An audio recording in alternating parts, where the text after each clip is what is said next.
So, gents, I filmed this video a week ago. I was pretty upset with someone I care deeply about. I wasn't sure if I was going to release it, but I've decided to put it out there. Now, since filming this, I have spoken with a number of our friends in common, and they gave me some insights which I think are pretty important. I'm going to talk about those at the end of this video, so make sure to stick around.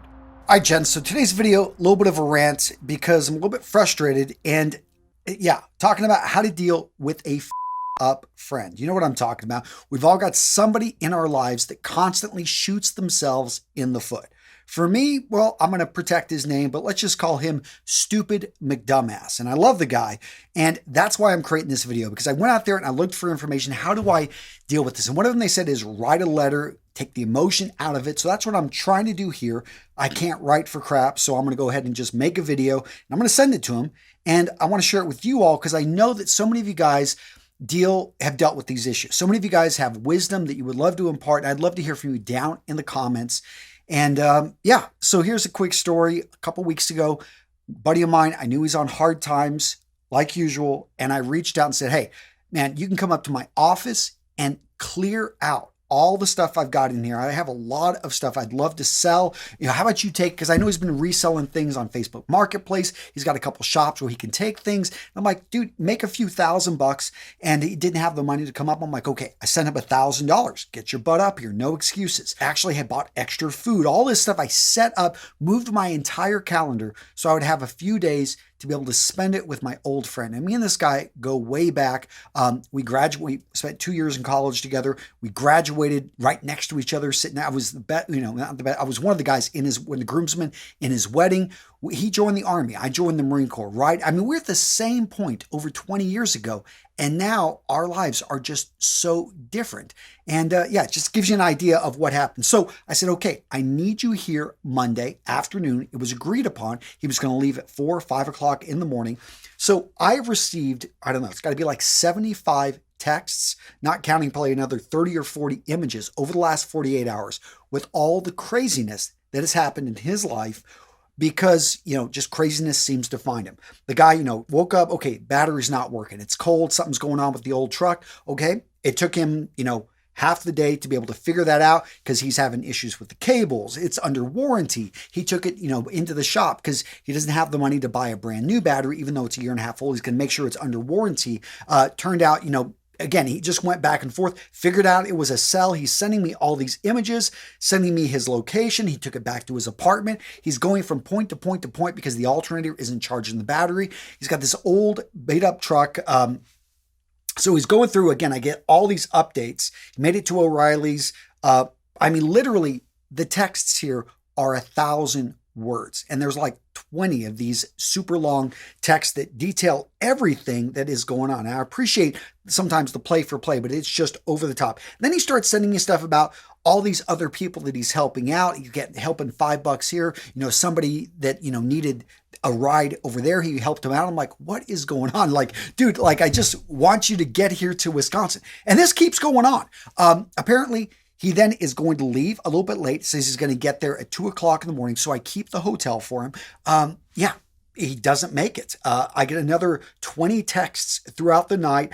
He starts having fluid issues. The truck freezes up on him. He's not even an hour. It's a 10-hour drive up this way. So, he's not even an hour into it. I'm getting pictures of random women that he's met and he's been talking with. I have no idea what, it's like, dude, at least they have clothes on. So my wife was to check this stuff out. I mean, the thing is, these stories would be funny if you're 25 years old. But as a 45-year-old man, dude, you got to have your stuff together. And again, sends me pictures, sleeps in the truck. He now is figuring out that it's the alternator. He's going to get a tow back. I mean, this goes on. More fluid issues. Apparently the oil pan is only holding on by 2 bolts. So it keeps going on. So I just got a text from him 2 hours ago. He's got everything ready. He still wants to come up, hasn't slept for almost 2 days. And he tells me he's still going to drive up. I said, cancel the mission. I actually had reserved at set time with my own dealership or my repair guy here to be able to look at his truck. I was going to surprise him, just run it through the ringer. But of course, he's not going to make it up in time, so I had to cancel that. I had to move, tons of appointments around. All the food, I guess, we just have a lot of extra food now in the house. Oh, as he's leaving, because he didn't have his tags set, he got pulled over, and now his truck is impounded. Literally, So I know that was a little bit of a long story, you guys, but statistically speaking, how can somebody have that much bad luck? Well, I think many of you guys know how you can have that much bad luck, because you're ill prepared, because you put yourself in the path of things just falling apart, breaking down, not doing you're not getting your registration, blaming it on COVID. And the frustrating part is, I know I can't change stupid McDumbass's life. And again, I say that because I love the guy, but it's like, he's got to realize for himself, I wrote my notes here, he's got to realize for himself that he is shooting himself in the foot, that he is the one causing these issues. He's got to want it. He's got to take action. I can't do it for him. I can give him, try to help him out here or there. And just to go even farther back, I mean, the guy spent some time in jail, in prison. His wife left him. Because I can see her point. His son doesn't talk to him now.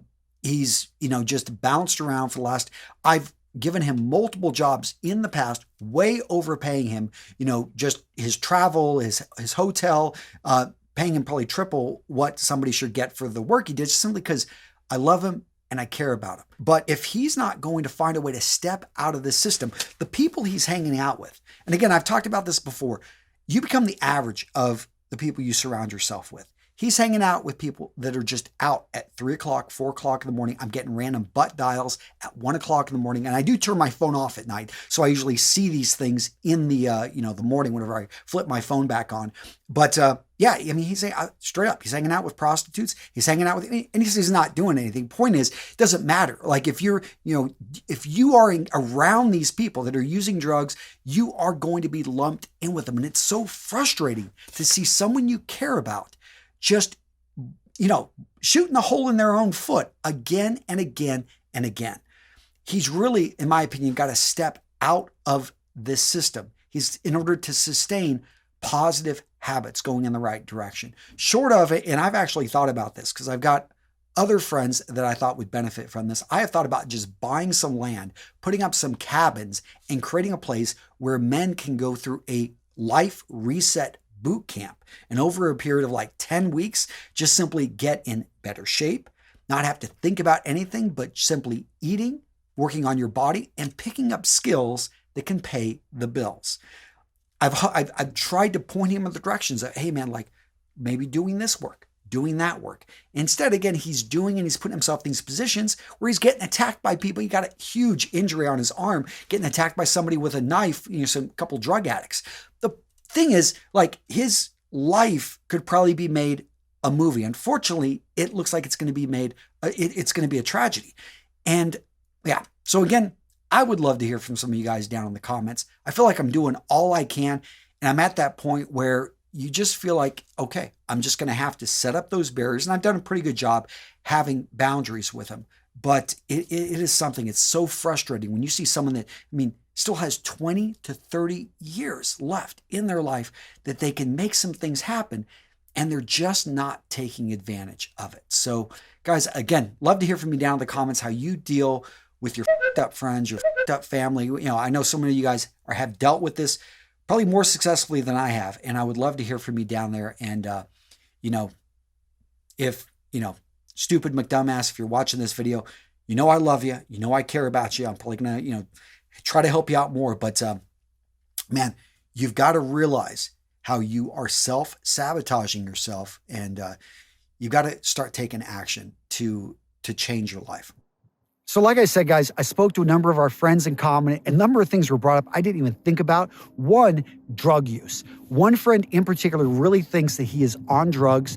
I don't really have a lot of experience with this, and it's something that could be a possibility. I can't imagine it, but the way he was put it, it's like, hey, yeah, they're going to deny it, but where did your money go? And he brought up a number of issues which really, have me concerned. The other one brought up mental illness. And he's always felt that this guy was a little bit off kilter and that it could be a form of mental illness, which is amplifying over time. But all of us did agree that in college, it was just a lot of immaturity. And unfortunately, this has continued to amplify because he's not taking ownership of the things going wrong in his own life. So, I think we all agreed that at the end of the day, he's got to help himself. He's got to want it. But guys, I appreciate you guys watching this video and listening. And again, if you got something to add, let's hear it in the comments below. Take care, guys. I'll see you in the next video.